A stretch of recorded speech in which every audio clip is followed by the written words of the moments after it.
Welcome to the Faith and Grief podcast, where we explore the intersection of faith and grief. We're a nonprofit providing grief support programs through collaborations with local organizations who offer monthly grief support gatherings in your community, as well as the Faith and Grief workshop and weekend retreats. We hope the stories and interviews you hear provide some comfort and hope on your grief journey. First Presbyterian Church of Dallas sponsors this Faith and Grief podcast season. If you or your organization would like to sponsor an episode or a whole season of the podcast, contact me, Shelley Craig, host of the podcast, at shelley@faithandgrief.org. Today's podcast is a wonderful discussion with Earl Johnson.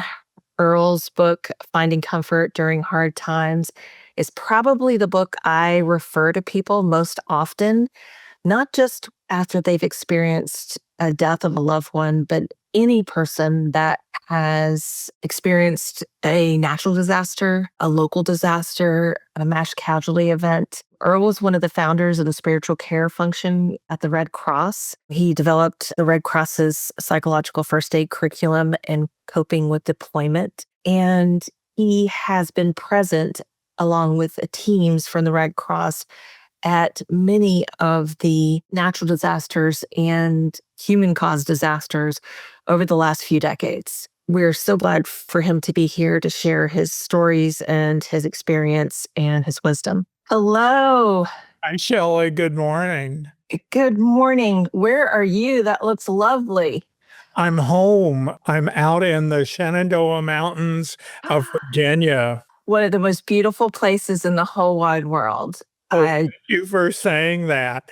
I'm very privileged. Well, you get to wake up and see that beautiful forest, and it looks like you're right on, is that a lake or a river? It's a lake, and Okay. we look right out on the park. So I think I'm waking up in a national park. So I'm very blessed. I'm very privileged. So this is my therapeutic retirement. And well-deserved, I'll just say. Thank you for saying that. Yes. I know people always talk about, what do you want when you retire? And honestly, what you've got to set up there is pretty much where I would love. I love like Western North Carolina, the Shenandoahs, Yeah. that whole area. I think because I'm a Tar Heel at heart. And so like I always joke with my husband, when he's gone, that's where I'm going. And I'm going to be a docent at the Biltmore, and that's all I'm going to do for the rest of my Yeah. life. That's another definition of heaven. Yes. And we have some new neighbors here because no place is sort of immune from disaster, but they lost their home in Western North Carolina with the recent hurricane. So they bought a house here high on a hill, and they're building a new life in the mountains of Virginia. Because I think sometimes it's not about cutting your losses. It's just, it can be so overwhelming and you just don't know where to start. And we run out of energy, I think, as the old saying goes, a change is as good as a rest. And sometimes when the grief and all that is just so overwhelming, sometimes you do just have to pack up and start anew. And it's not necessarily giving up. I don't think that at all.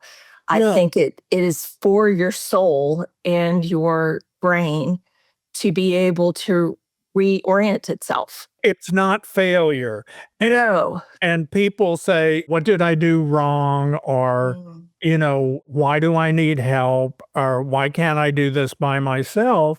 And there's so much guilt and shame that piggyback on to loss and the trauma, and they don't realize how traumatic the event has been. And that it keeps going. It doesn't stop. It just evolves, and it's not failure. And a lot of times what we need to do, we come in and we just say, this really isn't your fault, and with the hope that it's not too soon to hear it because Yes.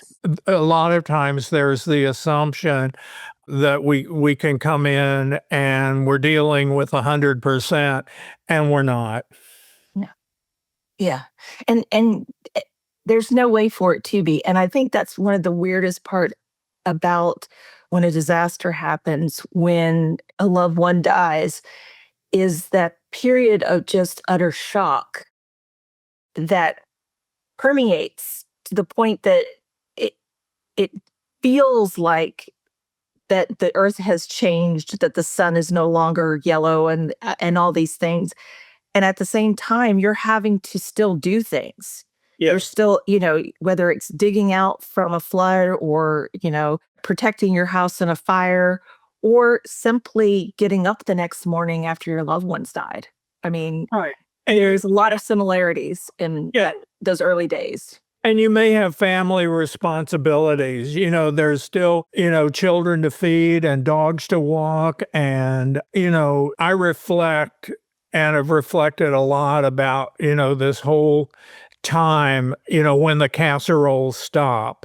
You really hit it on the head when you said that people are in shock and they are so vulnerable and need to be protected. And the greater the catastrophe, the greater the shock and the greater the need to protect those that are closest to the epicenter.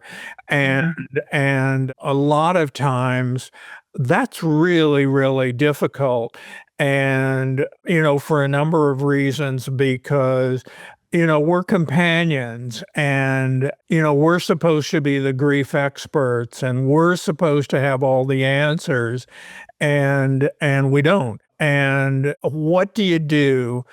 And a lot of times, the main thing that you can do is to try to protect those that have been so incredibly impacted by the event. And, in reading your materials and everything, I notice you're having a retreat next month for first responders. And that is so important. And you've expanded the definition of first responders, which I think is just so exceptional and far-sighted because what I've learned and in my experience, if a plane goes down in your neighborhood, you're a first responder. And an unexpected one. We Yes. know we have professional first responders, Yes. but we have seen time and time again, whether it is a natural disaster, a man-made disaster, whatever it might be, that those closest to the epicenter, like you said, are the ones who end up being the first responders right away. Right. Yeah. And it's not even that you have time to think about it. No.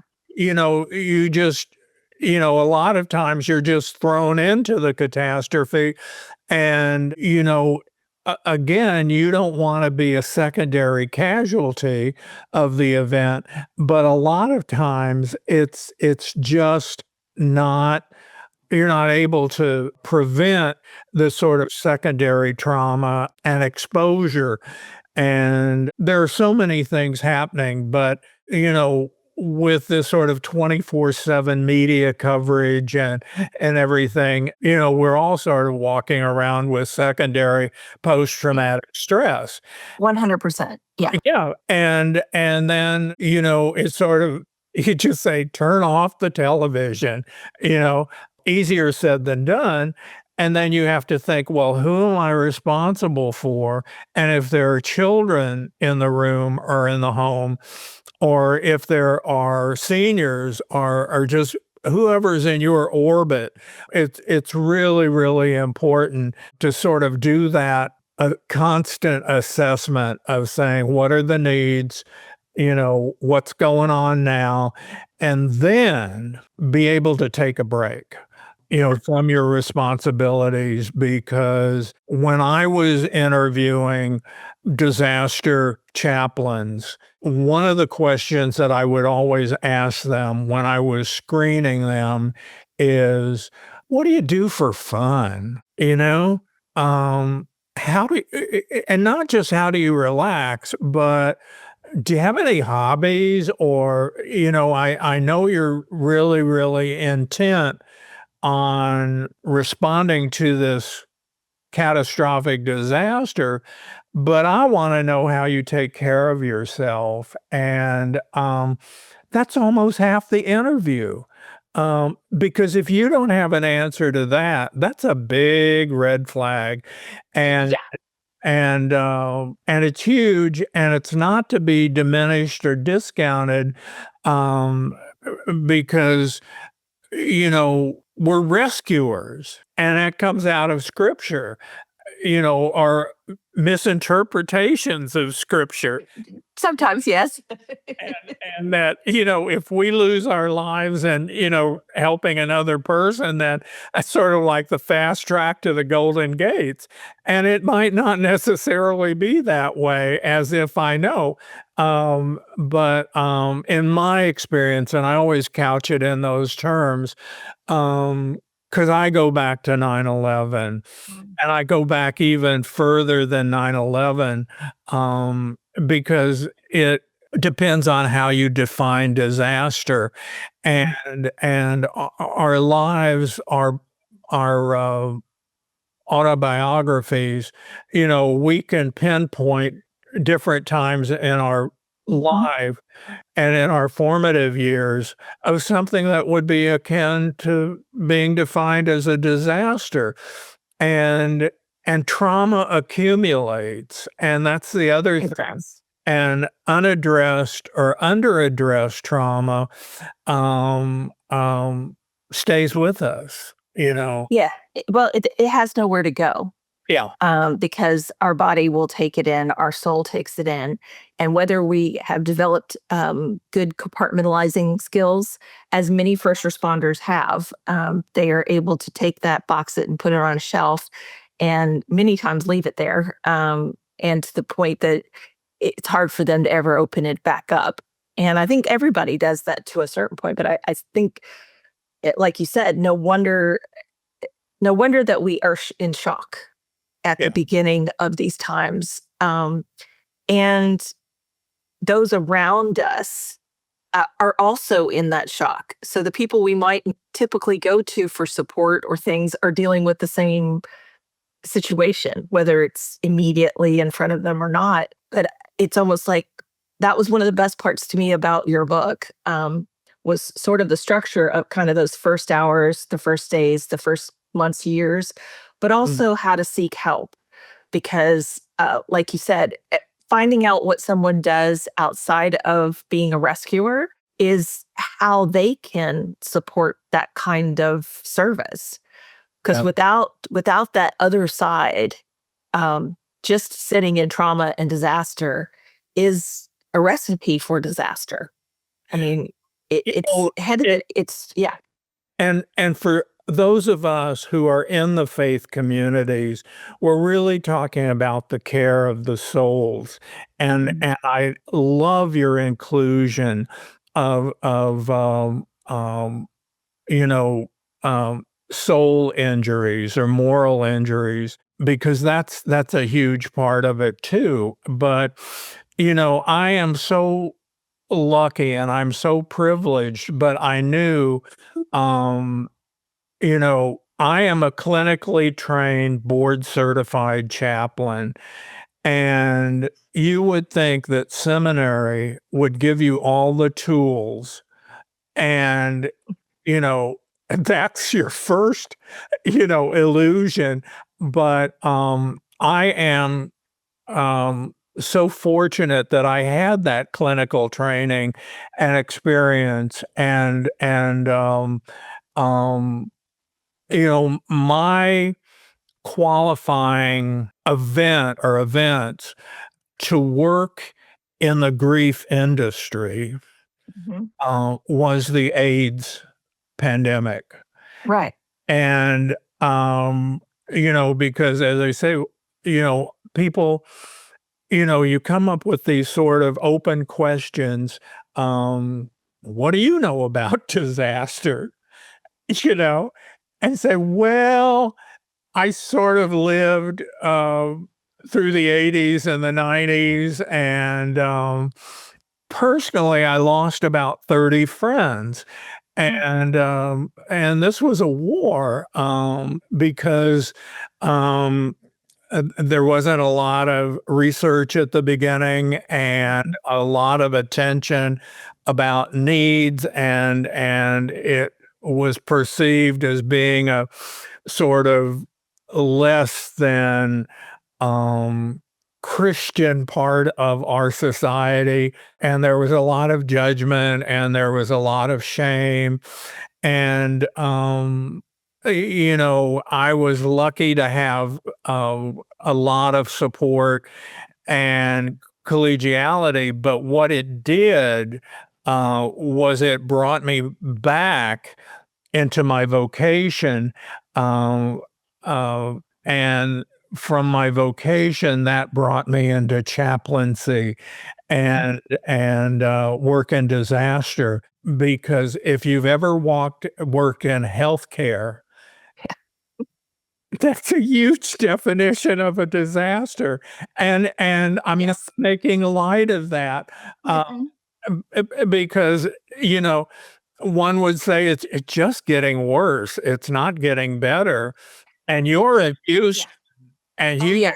with the Texas Medical Center, it's just world class healthcare. But how is it accessed? Right, right.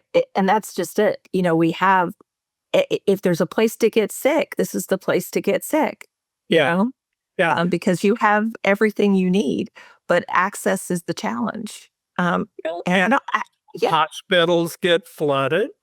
yeah, You absolutely. um, Did during Tropical Storm Allison 25 years ago.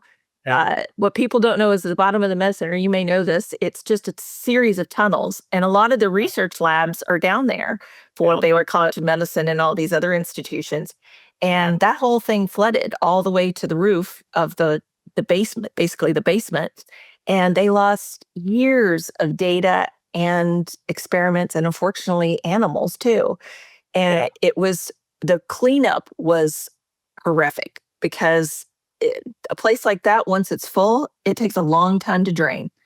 Um, yep, yep. And your geography, being built so close to the Gulf. But part of the horror, I think, of that particular disaster was, people were naive and they took elevators down to the lower floor for the parking garage and they died. They drowned.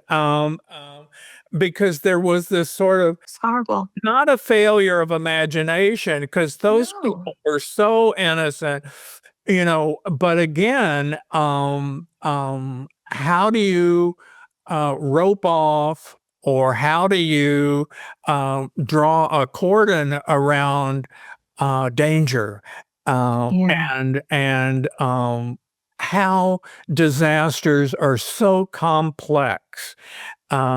It's very much so. not Very much just so. a simple flood or a simple tornado. You know, um, and disasters change people, and so does grief. But a lot of times, one of the things that we do, with companioning people and reassuring them that this wasn't your fault. Right. And it wasn't. I mean, being here on the Gulf Coast, we get used to storms. So when a storm says it's going to be a bad one, we go, well, we'll see, because we don't 100% trust it, because we've had plenty of storms that haven't been that bad. But all it takes is a Katrina or an Ike or even an Allison for us to go, oh, yeah, I forgot. This can actually be a true disaster. We can have a situation where Harvey comes in and completely floods the city. And because you have to decide which part of the city is going to get hit the hardest, you make life really hard for half the city. Yeah. And, we're so many years out from Harvey, and people, it's just like Katrina and these other disasters. We know these disasters by name. whether it's Katrina, Pulse nightclub, uh, 9/11, the pandemic. And I will have to say that I give your book out probably the most of any book I give out. And the reason being is because we constantly are having disasters that, past generations didn't know about all the disasters all the time. They might know about the one closest to them. But Yes. we have given ourselves access to all the disaster at one time, all the time. Um, and so when it's even a small disaster, I go, you know what, you might want to read this book. It's what I love about it is it's not intimidating for people. Thank you. Some of the books on grief and trauma are so scary looking from the outside that they don't want to touch it, but they're like, oh, this doesn't look that intimidating. I'll actually look at it. Yeah. But I send that book out so often. Oh my God. Thank Yes. you. Thank you. But people don't evacuate, or they don't have the privilege to evacuate. And that's the Down key in right New there. Orleans. Yeah. Right. And Yeah. and so we had parishes in New Orleans after Katrina that bought buses as just part of their tithing. And they said, okay, if government is not going to come in and rescue us, we have to do it ourselves. And that's part of my Red Cross background and training. It's make a plan, make a disaster plan, build a go kit. And it's great business. It's good business to have a disaster plan. And this goes back to another major theme, which is we are so resistant to preparing for disasters. Yeah. And I'm not making light here. Some No. people believe the Lord will protect me. Or the government will protect me. There will be this magic helicopter that swoops down at the last minute. And we have learned that may not necessarily be the case. And it's gotten to the point, depending upon where you are, you may have to wait up to 4 days for the infrastructure Right. to start being rebuilt and for services that may be able to be delivered to where you are, or where services have been able to set up. But and then I go back to my vocation and I say, management is sacred. And what we're doing today on this podcast is, it's trying to get people to prepare because, I think there's been fully statistics that a third of the population is completely resistant to preparedness. And it's hard because, again, some people, they don't have the resources, Right. Yeah. and all the things that people put that you may or may not need are expensive or not available. And but I go on. No. I think to me, I come from. My dad was a Marine, so and he did logistics for air traffic and for sorties. Yeah. So I come from a background of be prepared. The only arguments my father and I ever had was whether I needed to wear a coat and a hat because the weather was bad. Yeah. This was the kind of stuff I grew up. So my husband jokes with me because I'm the one who bought the generator. I'm the one who has the MRE meals ready to eat that I store just in case. I'm the one. I have more than one to go bag because it depends on what it is. And I'm not quite to the prepper stage, but I am prepared because I have lived through many of these disasters. My family has lived through many of these disasters, and you're lucky if everything starts to turn back on in 4 days. I had cousins during Katrina that didn't have electricity for 6, 8 weeks. I Wow. had whole businesses that washed away, that literally didn't exist anymore. So then now what do you do? Because your business doesn't actually physically exist. So I've watched that, and not that I want to scare people or anything like that, but because I think somewhere if we're prepared, like we've already given up, I think maybe there's some psychology around that or something. But to me, it's you prepare for so many other things. I mean, y- why wouldn't you? And it may never happen. And wonderful if it never happens. Yeah. Yeah, and going back to the faith community, what about being a good neighbor?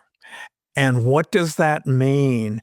And there are some faith groups that build this in their faith community. Yeah. They have lockers with 3 months worth of provisions.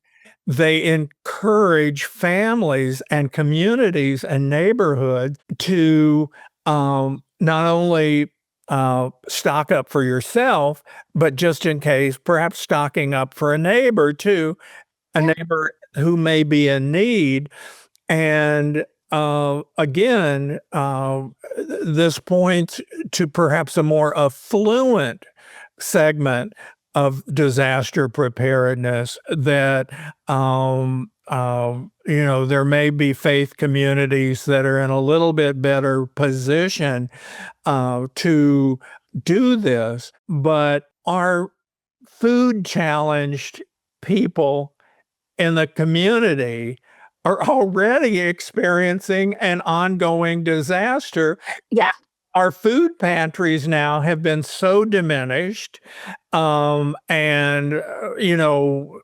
with the economy and everything like that, and I think that's part of the definition of disasters, that we in the faith community make a commitment to being a good neighbor, and that we have a ministry of hospitality. Mm. uh, and that is an extraordinary thing as a part of our understanding of the gospel, and it is about social justice, and it is about being a good neighbor, and a good Samaritan, and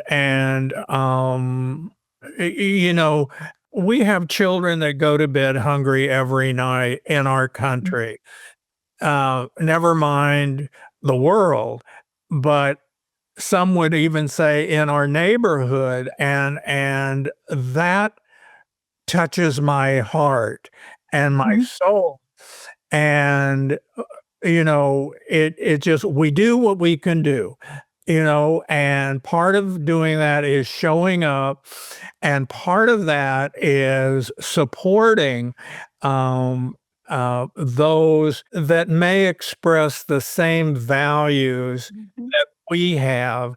And it doesn't have to become political, but disasters are politicized. Yes. Grief is politicized. It's something that has shocked me over the last, honestly, 5 years, since the pandemic was, and not knowing, and not that I didn't know that disasters become very political, because they can, because everyone expects that helicopter to show up like the minute the rain stops. They expect that, the first responders are gonna be there in less than 30 seconds. They expect all those things to happen, and yet we have taken things where it's hard to express, because honestly, I sit with that a lot. What causes us not to react in the most humane way? That people have died. How do we sit with those folks who are experiencing that? I experienced it as a grief professional during the pandemic, working with families who had lost not just one, but 4 and 5 and 6 and 7 and 9 people in their immediate family due to COVID, and not necessarily even just COVID itself, but because everything was so challenging those first few months and years, getting to healthcare wasn't accessible the way it needed to be. And to sit with people whose everything is pretty much gone, it made me say, why are we making this a political situation? This is suffering. And making suffering political to me is just wrong. It's unacceptable. It's unacceptable. And as grief professionals, we help people process the meaning of the event. What does this disaster mean to you? And we also help people identify sources of hope. Right. What gets you through this? What has helped? And that we become those instruments of healing, and it does help to work and companion with people and remind them or help them identify those sources of hope.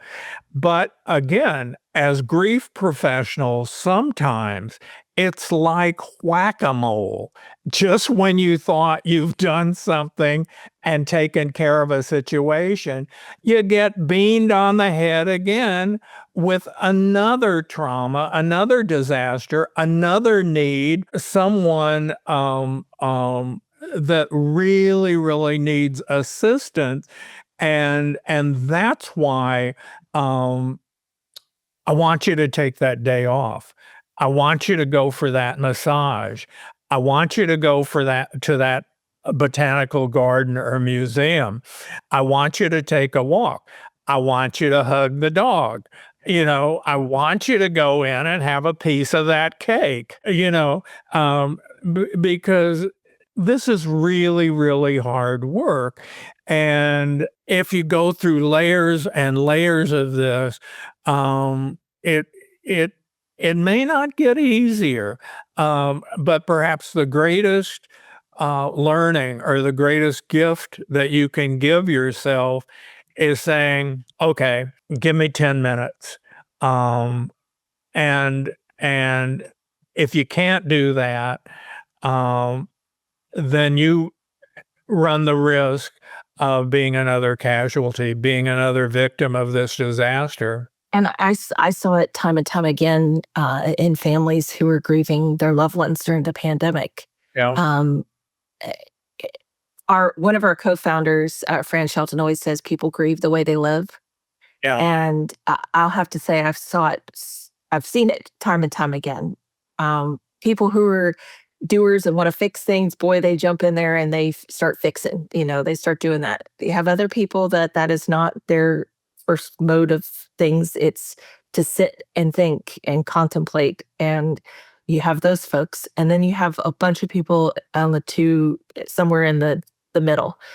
And watching that and seeing it and trying to find a happy place or medium place of, let's not jump to joy immediately. Let's find a way there. To me, is one of the biggest challenges for me as a grief supporter.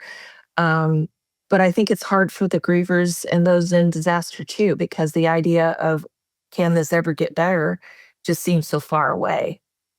So, Well, too, it's constantly changing. It's yeah. constantly evolving, because what people need in the first hour or what people need in the first day or the first week or the first month or the first year is constantly changing, and the needs continue to need to be assessed.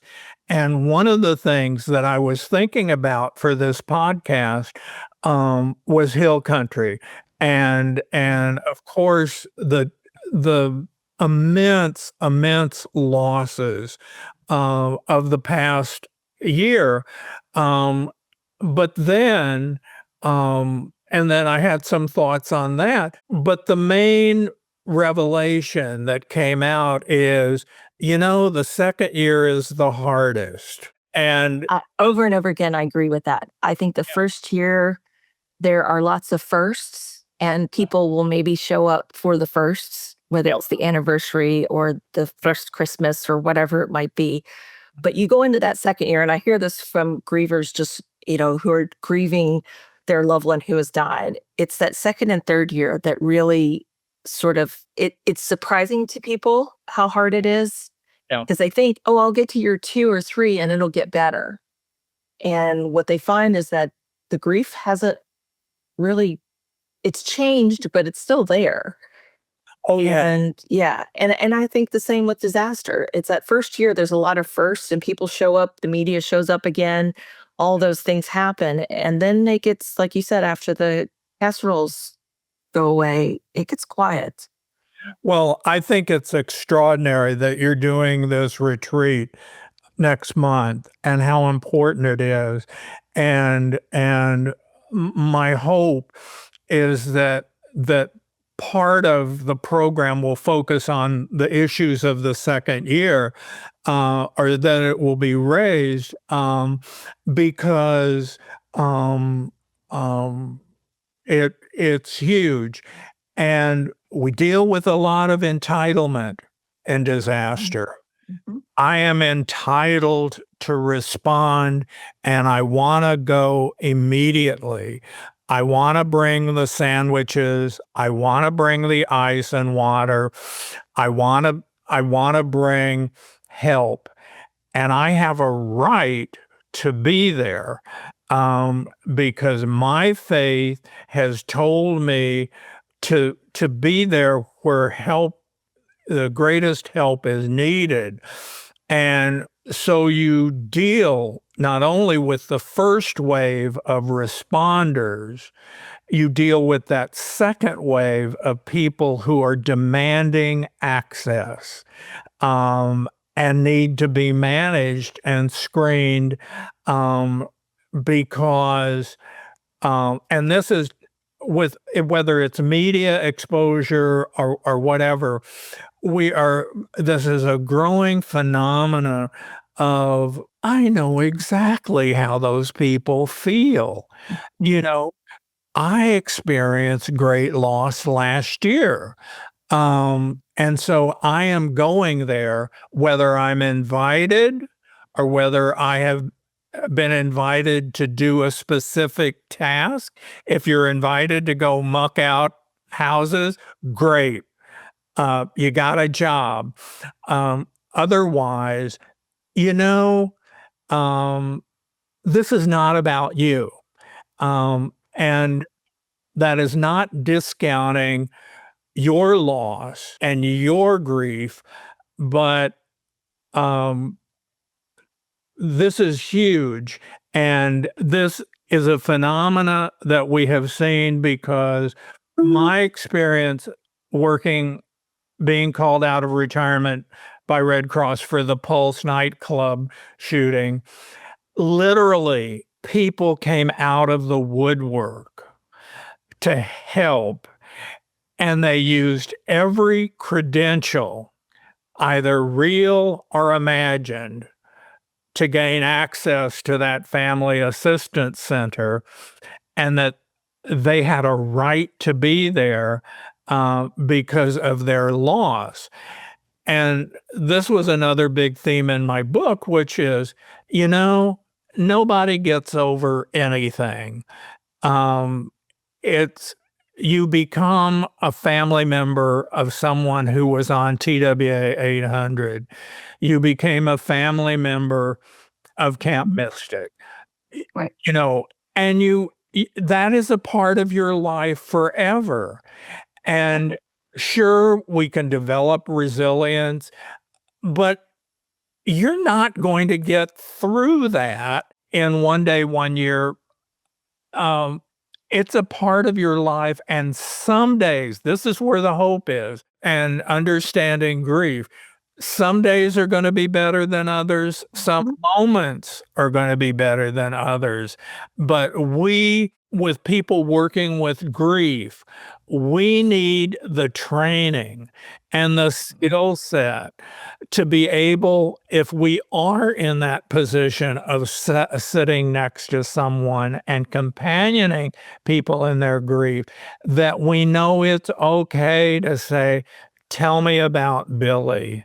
Um, uh, will you share with me a story? And that has immense value because we have all these misconceptions, all the do's and don'ts, Right. Yeah. you know. And I think what I found recently is, and I think it's a phenomenon that we experience because of the way news is offered and information is offered today.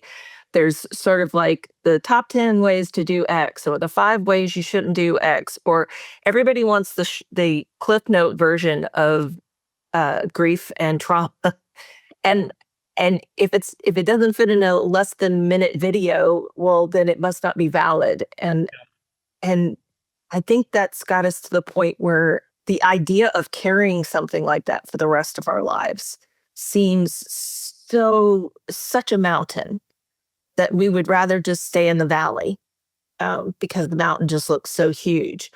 But what we know from the Shenandoahs, from Western North Carolina, is those mountains have so much to give us: Yeah. wisdom and peace and calm and all kinds of things. Yeah, there's some bears and some other things out there, but they're just as scared of us as we are of them most of the time.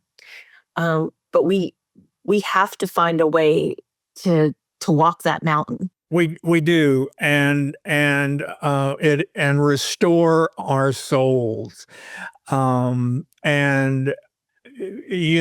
I'm not very popular when I encourage people to stay home, unless you're invited, because the Yeah. exposure to the story, the media, etc., there are people traumatized and hurting in your neighborhood that you can be a good neighbor and you can help them process the disaster. And whether you do that in the parish on Sunday morning or whether you do that throughout the week, but um, bloom where you are planted. And Yeah, and I hear that. yes, the greater the trauma, my rule is the greater the trauma, the greater the need for credentials and specialized training. And you really have to know when you're over your head as a spiritual care provider.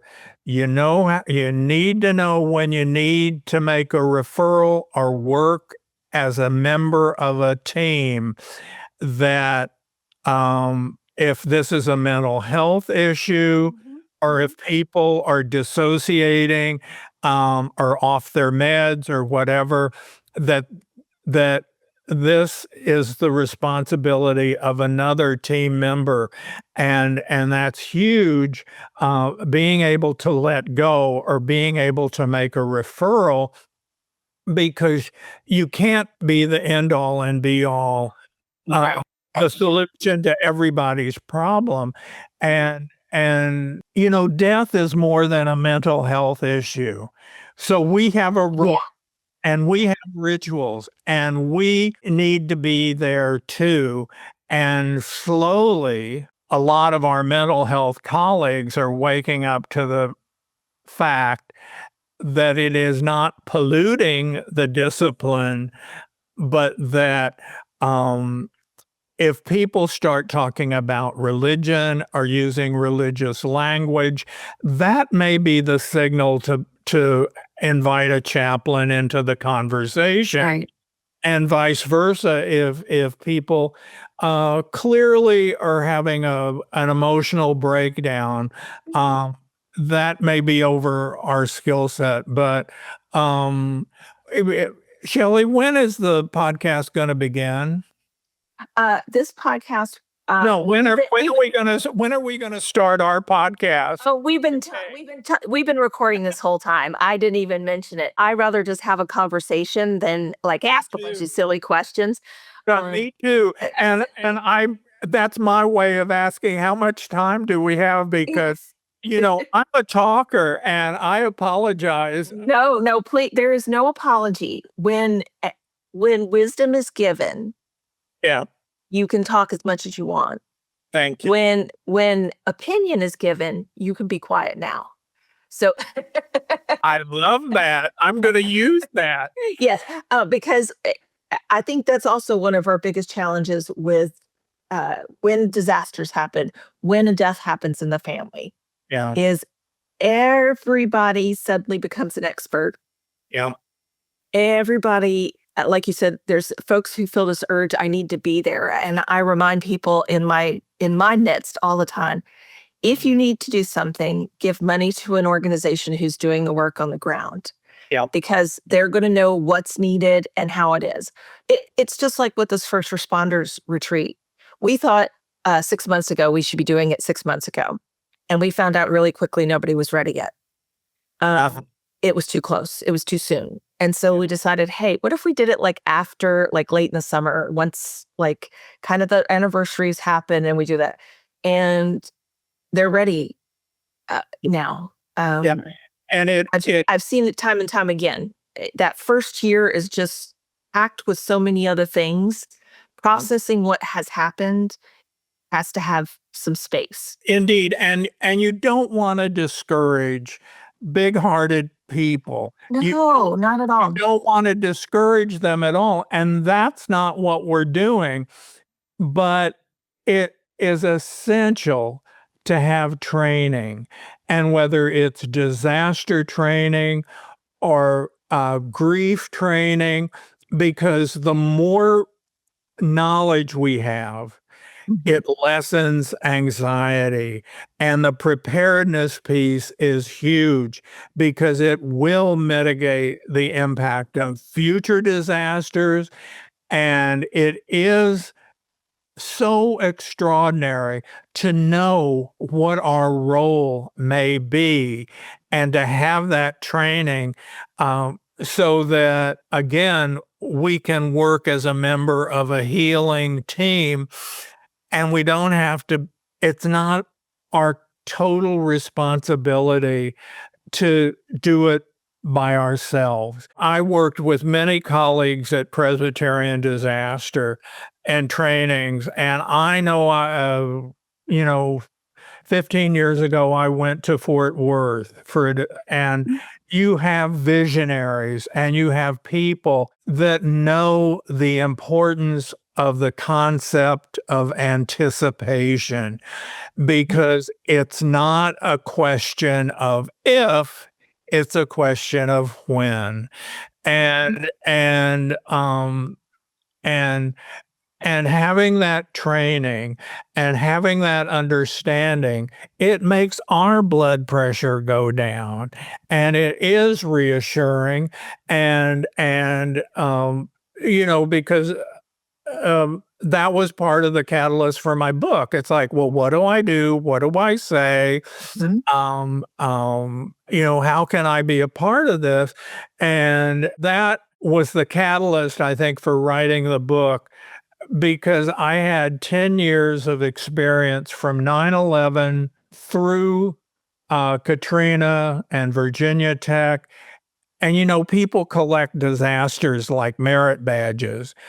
And that's not my goal in sharing the disasters that I was personally involved in the response and the preparation, but I felt the need to share a series of reflections, and it's very heartening to hear from you that this may have been helpful to others, because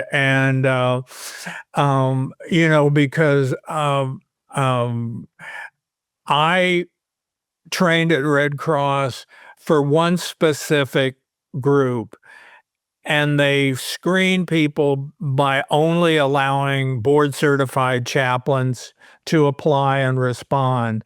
And that was 9/11, and that was responding to aviation incidents.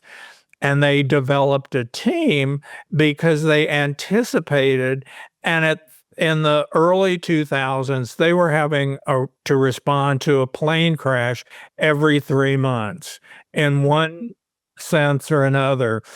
And it's like, what do you say to someone whose husband or wife fell out of the sky? It's what do you say? How can you be around that person? How can you support them?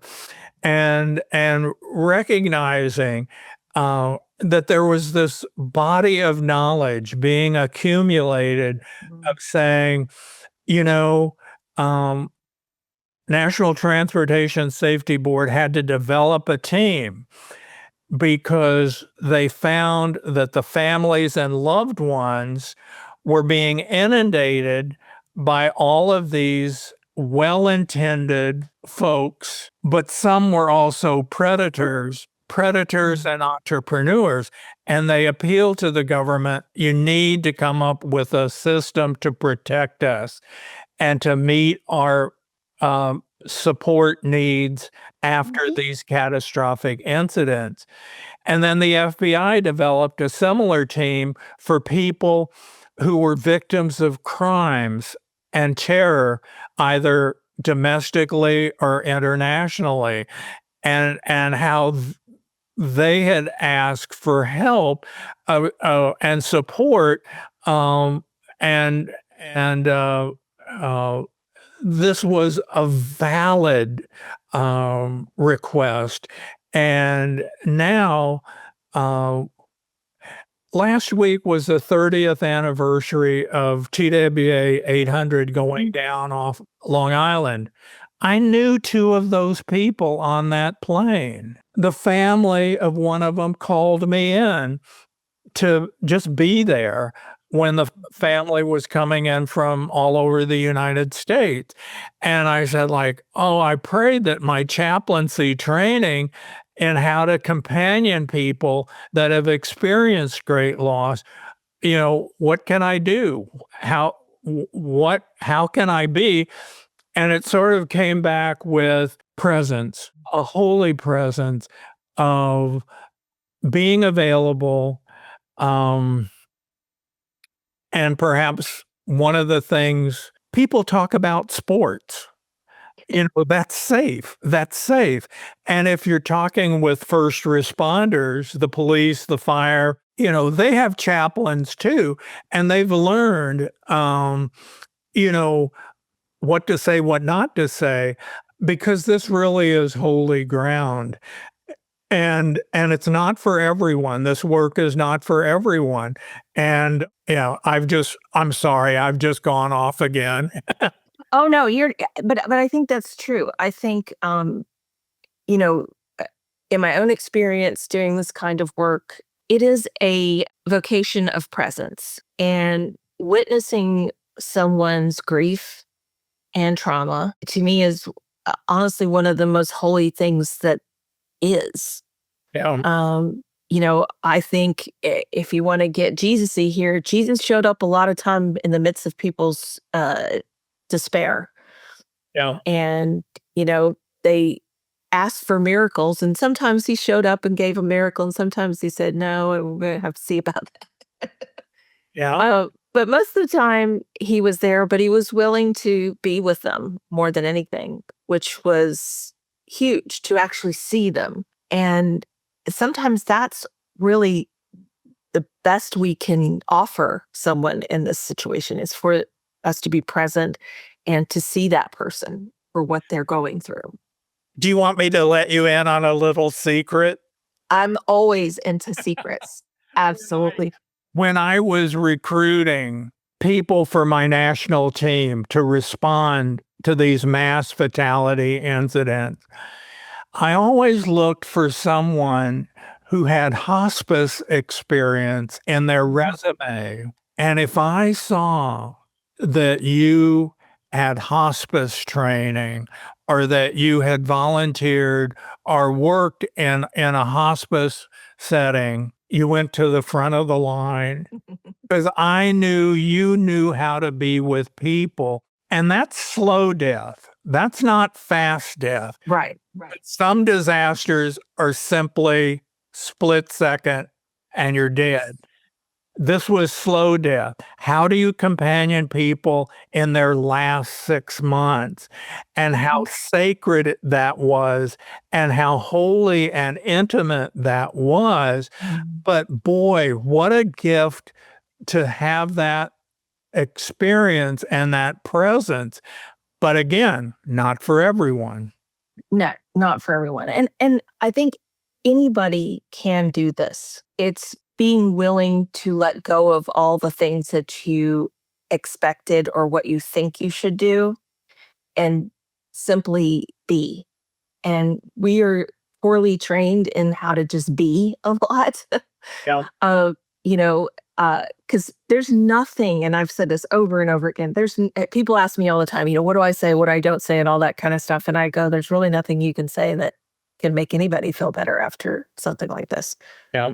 And it would be really sad if it was just, oh, this phrase will make everything better. That would like diminish the love and the relationship the person's had with this person who's died, or to diminish what they've just gone through in the case of a disaster.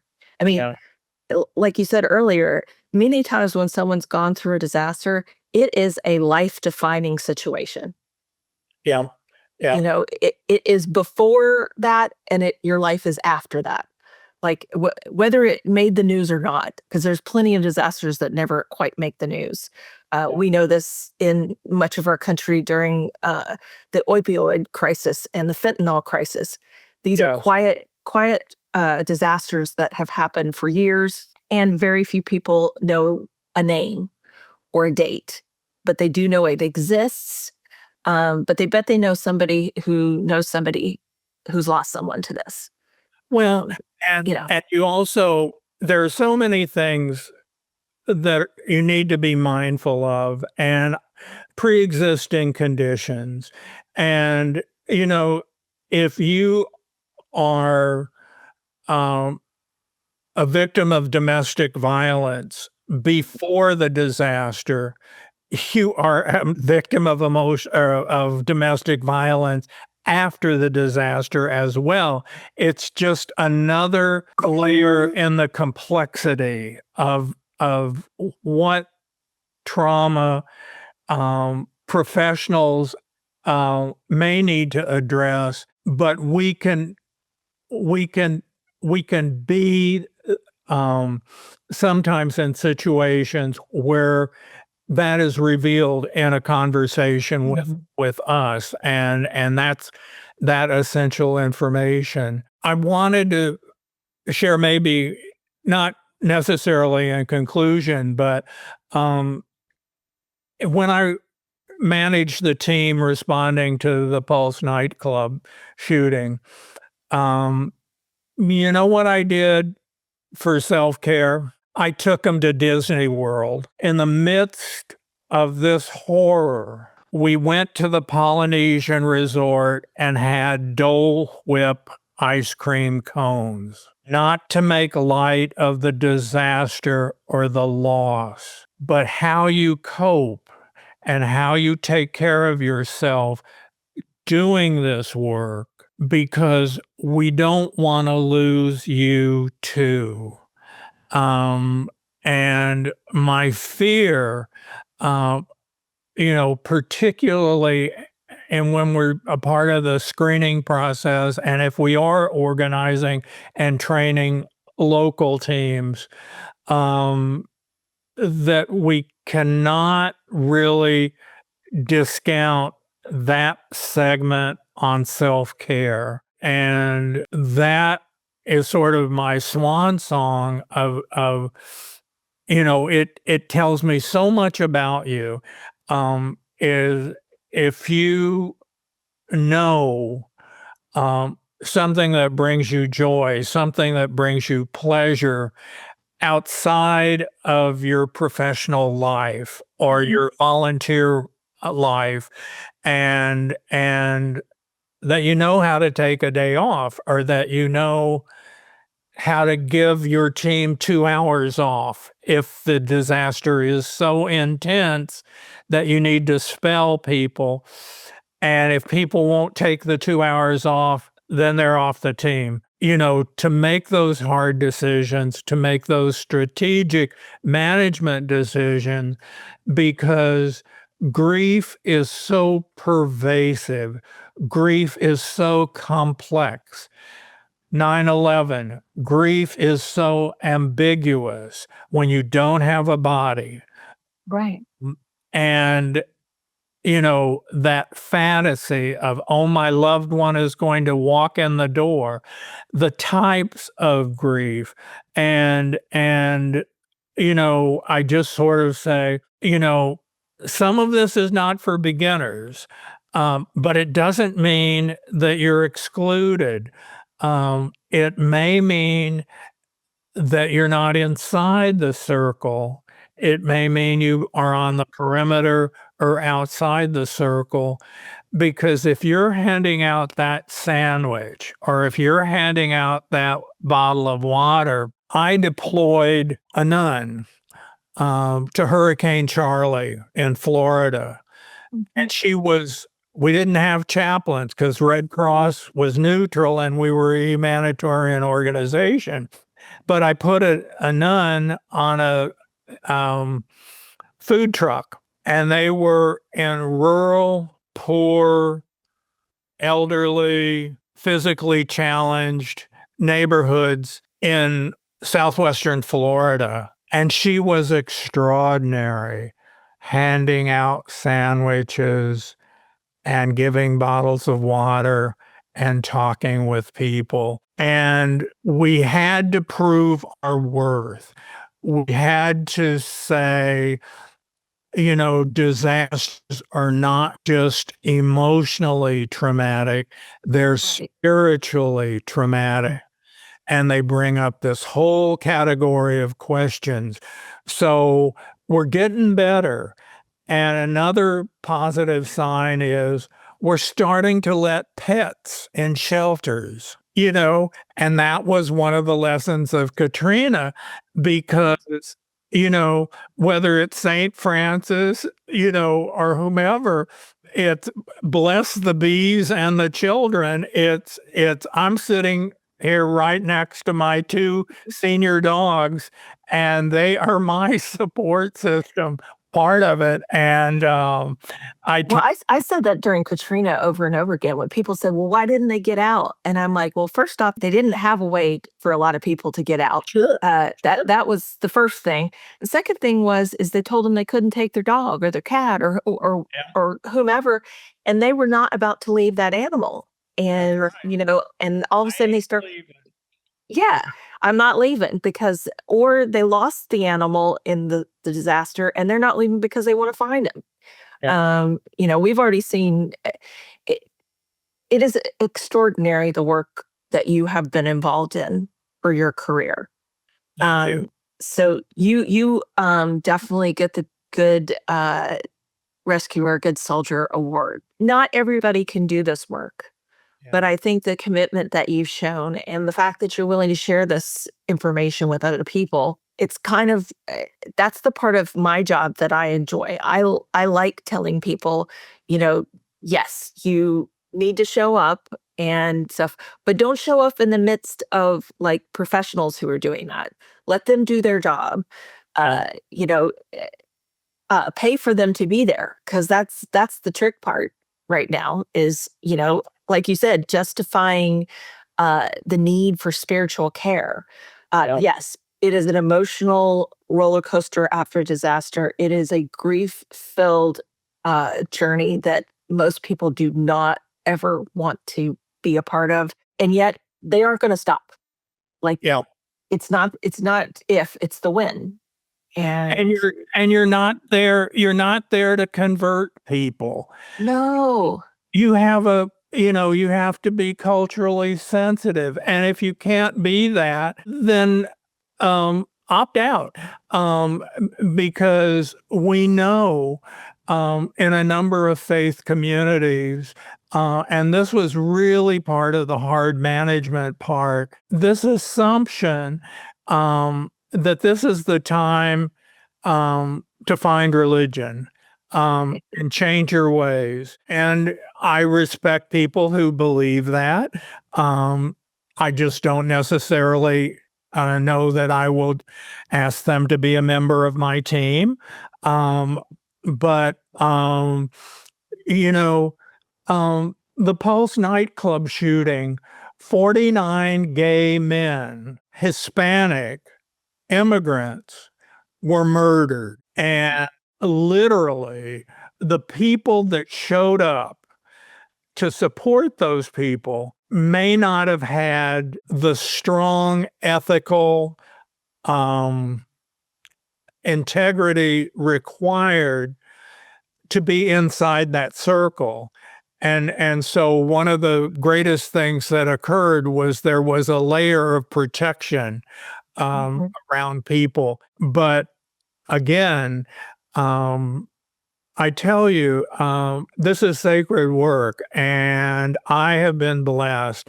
And, I happened upon this um, uh, at the right time, but it was such a privilege to work with the people I have worked with.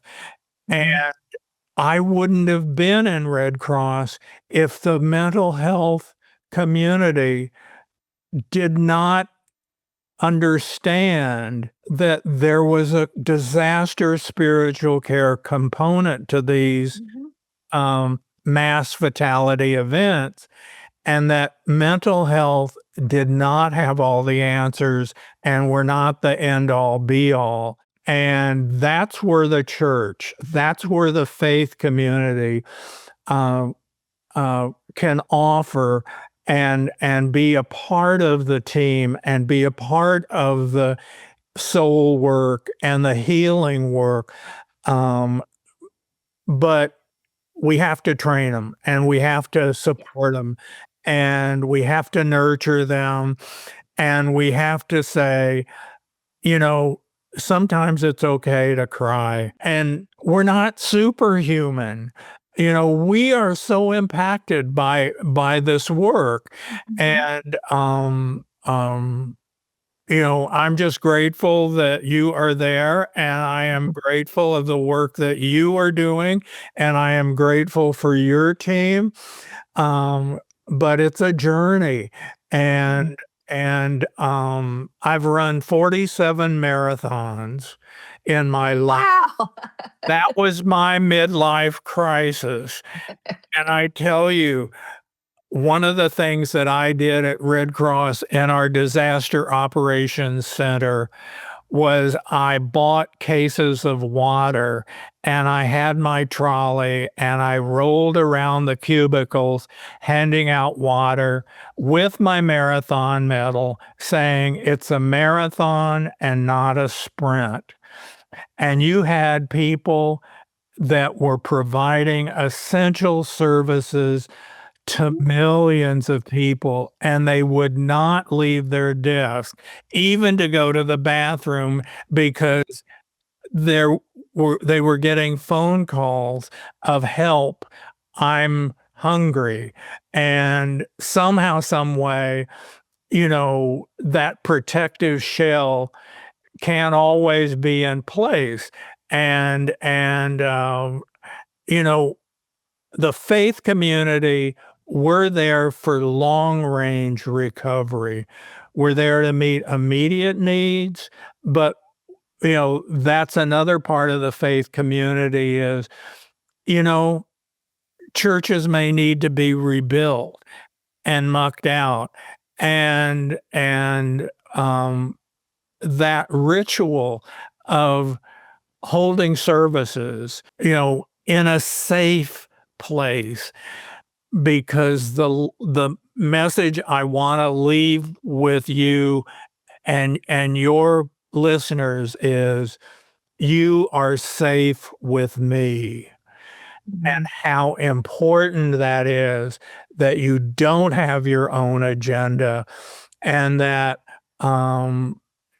especially being a member of a faith community, safety has to be the starting point and the Right. all be all. And that's another hard one, but it's not to be forgotten. Well, I think that's a lovely place for us to wrap up today. Thank you. Earl, thank you so much for sharing all this and sharing your time and your wisdom with us. I always, like I said, recommend Finding Comfort During Hard Times. And I think it's one of those books that any helping professional should just have on their shelf. I do want you to read it though. That's my other thing. I am notorious about buying things and not reading them. So that's one of my 2026 goals was to read every book that I bought. Good for you. Yeah, I know. So, yeah, I can't say that I've followed through, but I'm trying. But this book is so accessible. So, for anyone, you will be able to find a link to purchase the book on our website. And again, thank you, Earl, for being with us today. Shelley, my pleasure. And again, this is sacred work, and I am thrilled to know about faith and grief, and I'm thrilled about what's going to occur next month and next year. Because unfortunately, we're needed. You're needed, we're needed, and whether that's the way the world is today, we got a job to do. Yeah, I always say I got a job security, sadly, but it's a good job. I love my job, so Yeah. not everybody can say that. And Well, take care. Wonderful. yes, please. Wonderful to be with you. And So wonderful, and looks like a gorgeous day there in the Shenandoah Valley. Have wonderful time looking at your beautiful. the wildfire smoke has cleared. Oh, good. So people with respiratory issues can go back outside because there are a lot of weeds to be pulled. Oh, I know. Yeah. So thank you again. And thank you so much for being so flexible and scheduling all this. And I will send you an email when this will go out. It'll probably be a week after next. Okay. And details about that with links that you can share and all that good stuff. Okay. Thank you, Shelley. All right. Thank you, Earl. Bye. I will. Thank you. Listening to today's episode. We hope it was supportive for you. You can find all our episodes at faithandgrief.org/podcast or anywhere you listen to your favorite podcast episodes. The Faith and Grief podcast is listener supported. Give today at faithandgrief.org/the podcast.